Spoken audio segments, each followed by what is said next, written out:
Ich darf trotzdem direkt zum nächsten Talk überleiten von Sara Davis. I will switch to English because you're English speaking, so you know what I talk about you. Actually, again, this was a very unusual way how we finally found you. We talked about this morning, and so you were recommended by somebody who I admire as a very sharp brain in science, and I'm very glad that he actually connected us. I tried to find out what you were actually doing for you in your training, in your professional world, and it's completely impossible. It's not even possible to memorize parts of what Sara did on her way, because she was basically really busy all over the world. You have a list of the most renowned universities. Sure, she was there before, did either some internship there or she was teaching there.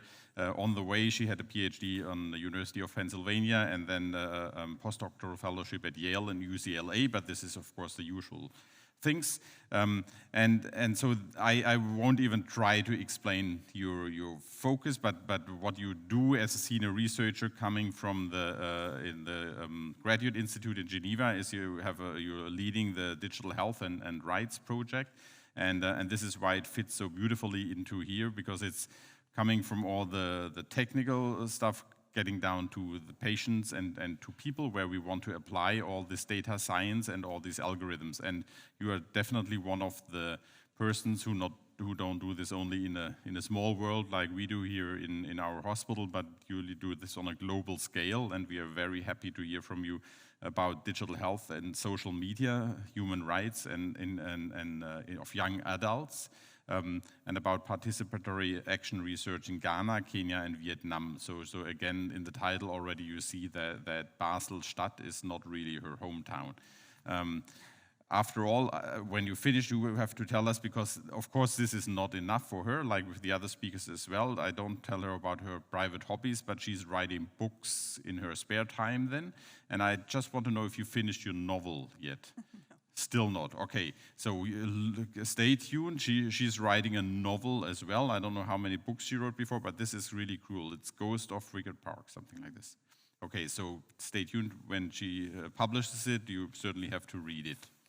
And please, your talk. Thank you so much.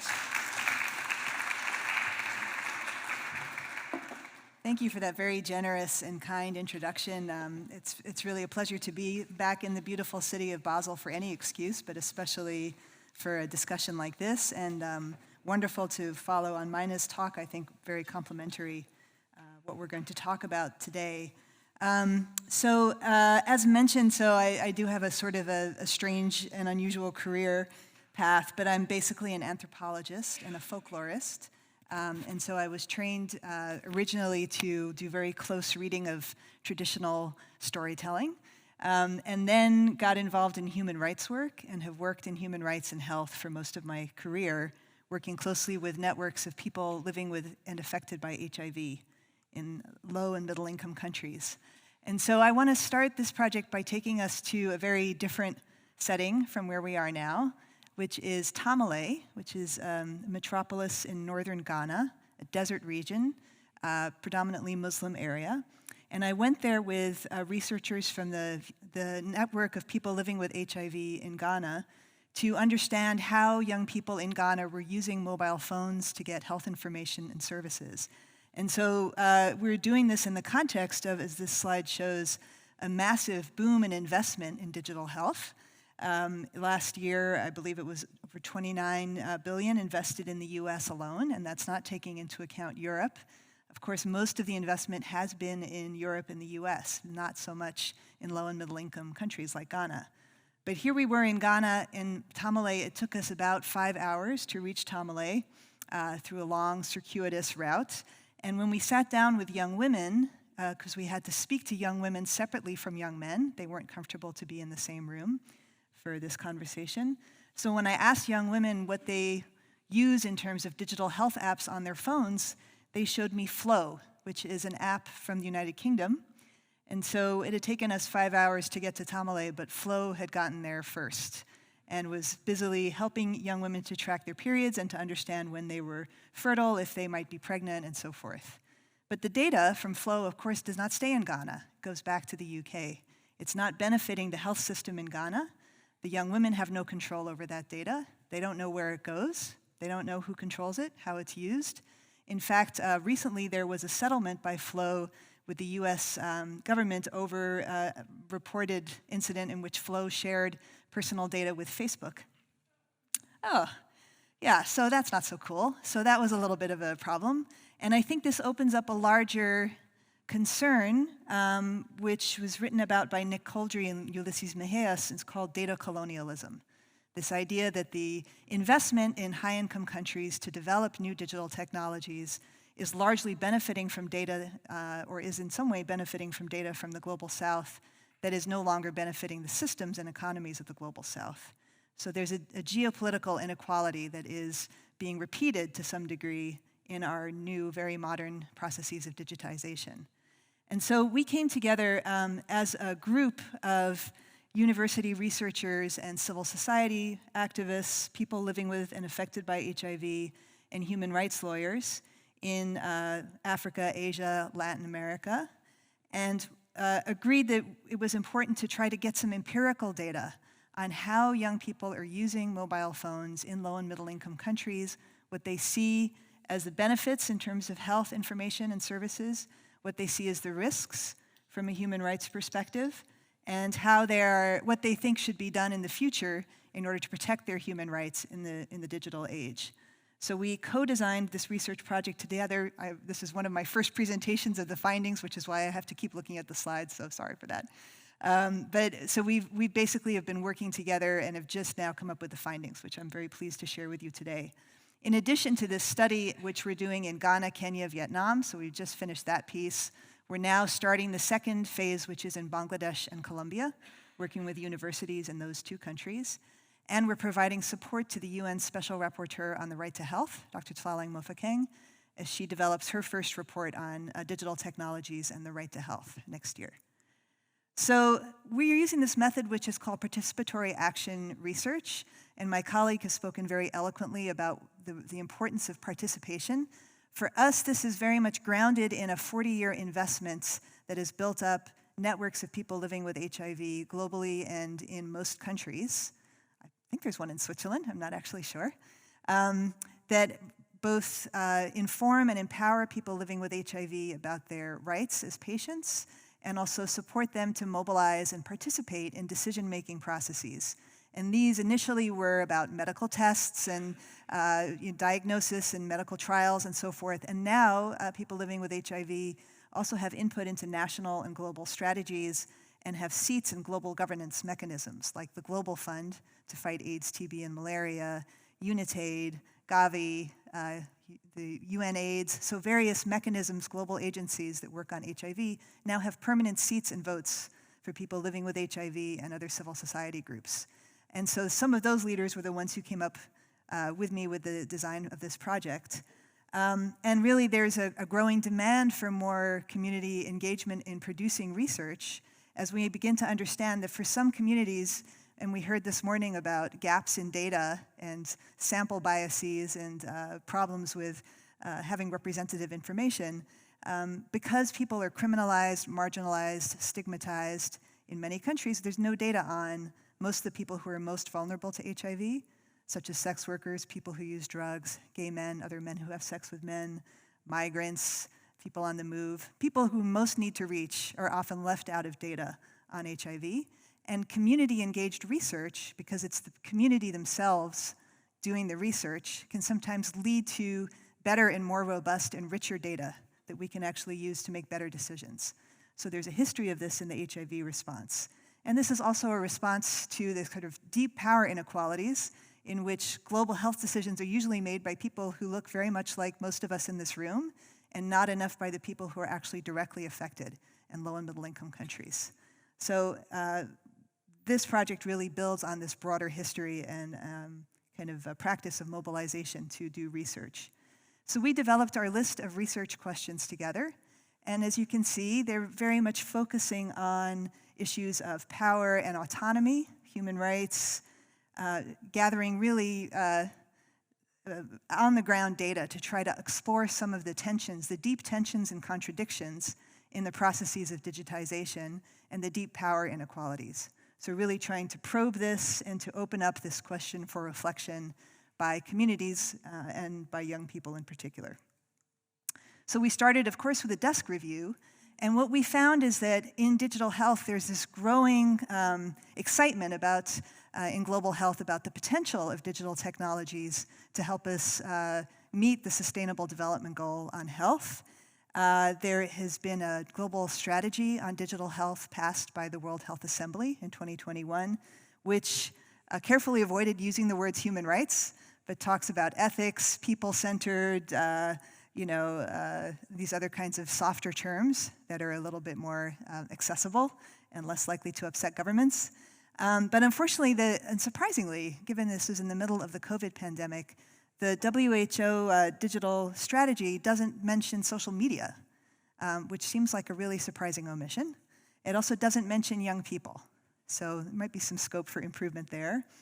So then when we went to look at the human rights standards that are growing and developing very quickly in response to the rapid pace of the digital transformation, we found very little discussion of health and very little discussion of economic and social rights. A lot of focus on privacy, which is justified, a lot of focus on bias, but not much discussion of gender, age, class, and some of the underlying inequalities that, as you'll see, we found to be really salient in our study.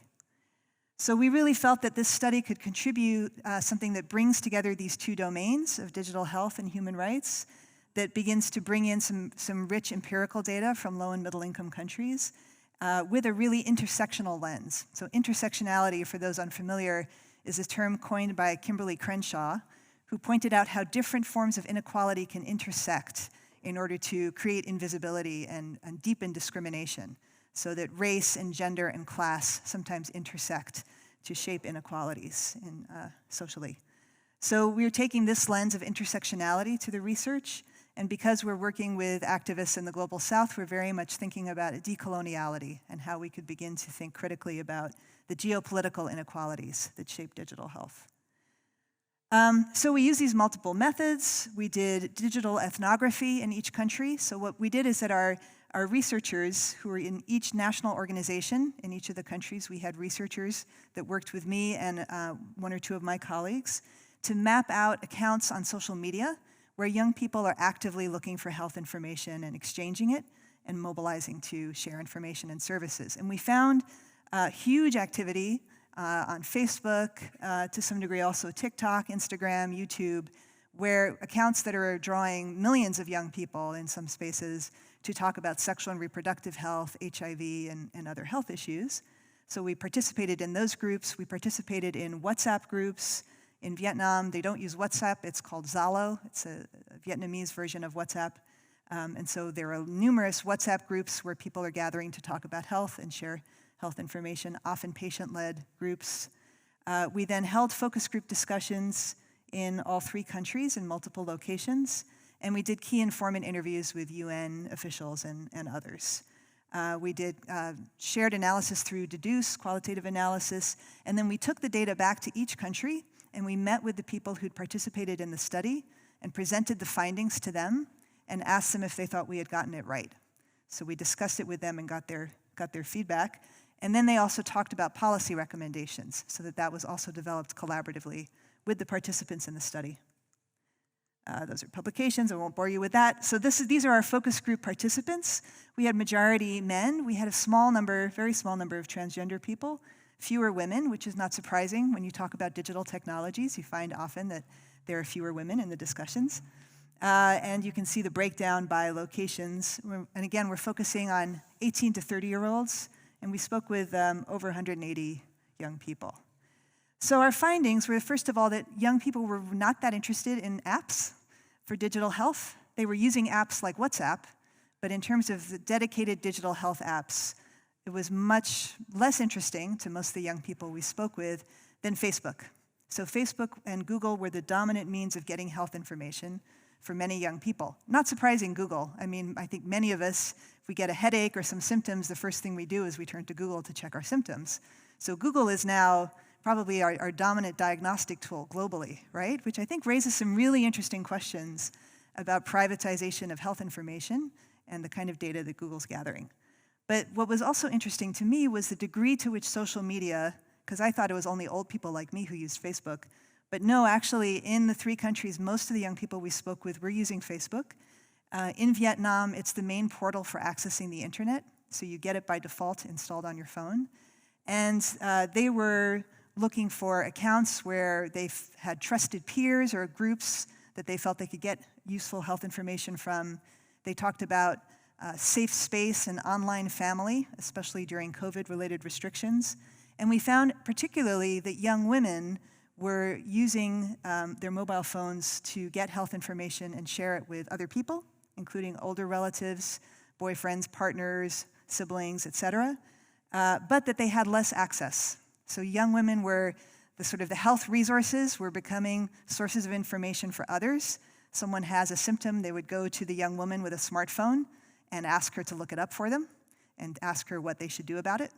But that fewer young women had access to a smartphone or to the ability to pay for airtime, because of course there's very little internet infrastructure in the 3 countries that we worked in outside of large cities and large businesses. And so we found there were deep inequalities. There's been a lot of work to talk about the digital gender divide and the digital divide. So we understand now that because both gaps in education, because of lack of financial inclusion, because of restrictive gender norms, that women are less likely to be actively engaged in online spaces. But we found also in our study that socioeconomic class was a cross-cutting issue, that geography, if you live in a big city versus a smaller city versus a small town, can really impact on your level of inclusion in online spaces. That there were issues of accessibility and acceptability in terms of the kinds of accounts people were looking at online. And so several young people actually were calling for free data so that they could look online for health information and services, given the high cost of airtime in some spaces. We also found tremendous level of innovation. So it really resonated with me to some degree what was talked about this morning, that having free data creates space for people to innovate. In a much smaller scale, we were seeing people who could get online and start a WhatsApp group, start a social media account, educate themselves, were establishing themselves as online social media health champions, and were developing huge followings. So we spoke with one young man who calls himself Menstrual Daddy, who informs himself about menstrual health and has made it his mission in life to educate others through Twitter, Facebook, and other accounts in Kenya, to educate both women about menstrual health and to sensitize men. Really interesting work, I thought. We found a lot of young women who had started WhatsApp groups, for instance, on ectopic pregnancy. We found very powerful groups on HIV, where they develop, large groups, very structured organization in which they bring in experts to speak on different health topics, have regular check-ins, spin-off groups working on different issues.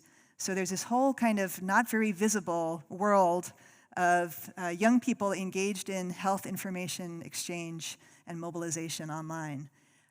In Vietnam, we found Phong's story, which is this community health doctor who's made himself into a kind of a minor celebrity on YouTube, who connects with young key populations and talks to them about HIV and PrEP and sexual health.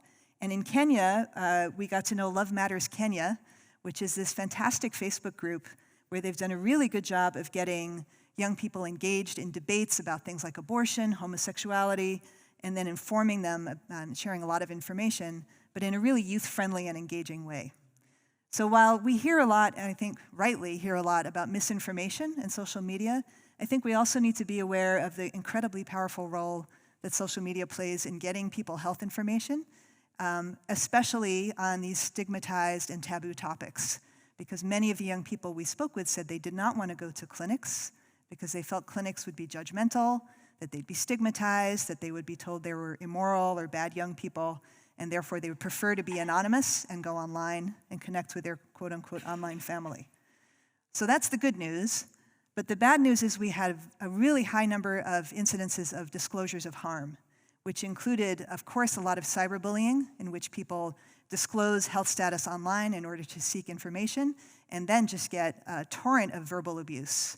So for instance, a woman who posts about pregnancy or something could get all kinds of abuse and slut-shaming and so forth.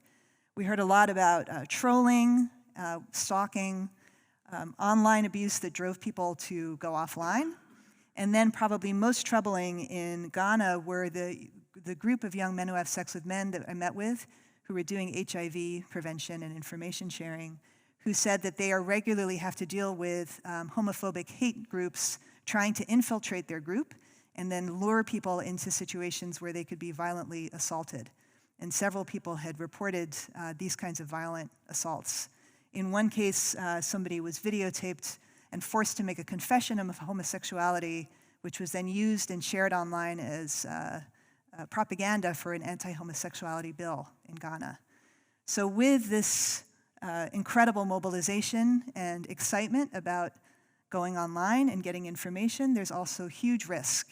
And it really felt a little bit like young people we spoke with were living in this parallel world in which the older people really didn't know what they were facing, both in terms of the positive experiences and in terms of the risks of harm. One of the last questions we asked, and usually made everybody laugh, was, do you feel that you're in control of your phone, or is your phone in control of you?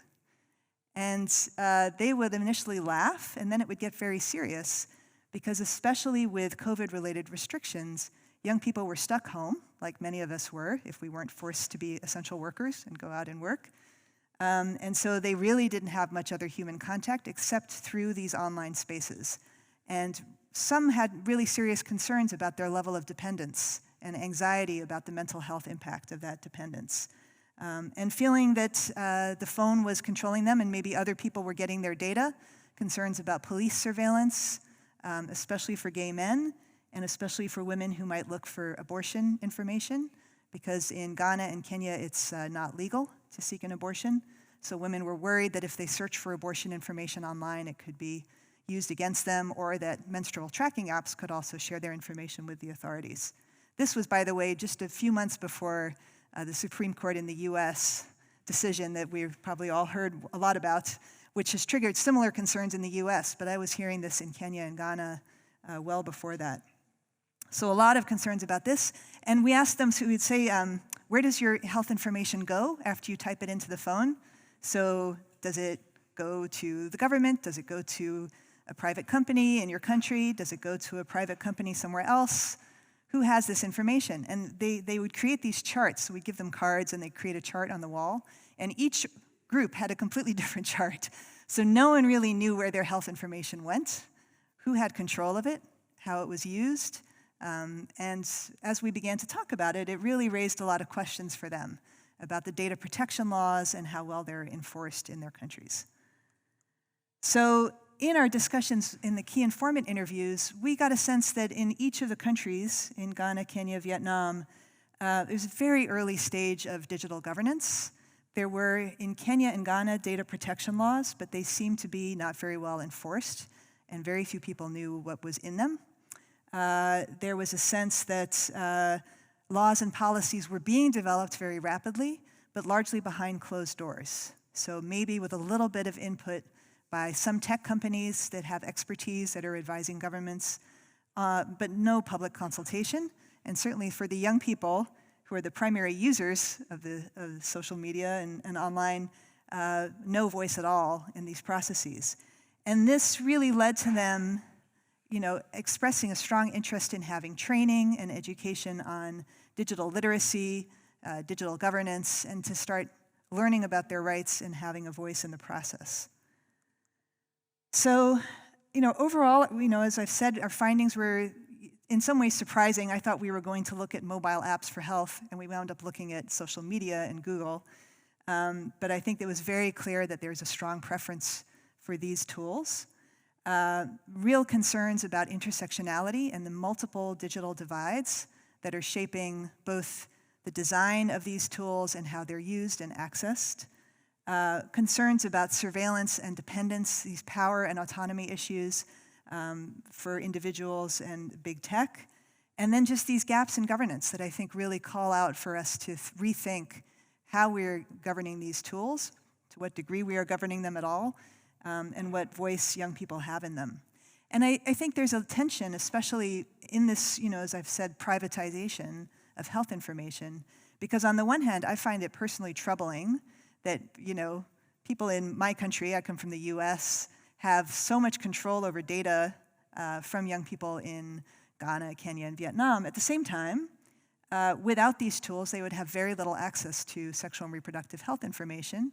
They would have very little space to have frank discussions about these taboo topics, such as abortion and sexuality. And so I think that the private sector is playing a very important role in upholding the right to health. But the question is really how we manage this. And so for that, I think we need to continue to have these conversations with our young colleagues. This is our little conceptual framework in which we see how digital health governance really sits in the middle of global health and human rights, and the importance of having an intersectional lens on these issues that really thinks hard about inequalities and how they're shaping these decision-making processes. I'm sharing some of the recommendations that came out of our discussion. Certainly, we need more equitable access to all these tools and equitable voice. I think we need to rethink how we relate in global health with some of these young health champions who are online, who I think could potentially play a very powerful role in rethinking how we use social media to reach young people, engage them in health empowerment. This photograph is from Vietnam, and it was from the Vietnam Network of People Living with HIV. Our young researcher, Trang, was in the back of the meeting with the Global Fund and with US PEPFAR, which is the bilateral funding mechanism for HIV that funds in Vietnam. And she had made a presentation to them about our findings and gotten them to approve a small grant for digital literacy training for young key populations. So we were really excited about that. We didn't know she was going to do that. She just did it spontaneously and got this funding. So now we're going to see how that plays out in the future. So I think we start to see how these participatory approaches to knowledge production can really give young people and community leaders some authority to articulate their own needs and to get demands met. So that was really exciting. So that's my context. Happy to discuss further and look forward to continuing the conversation. Thank you.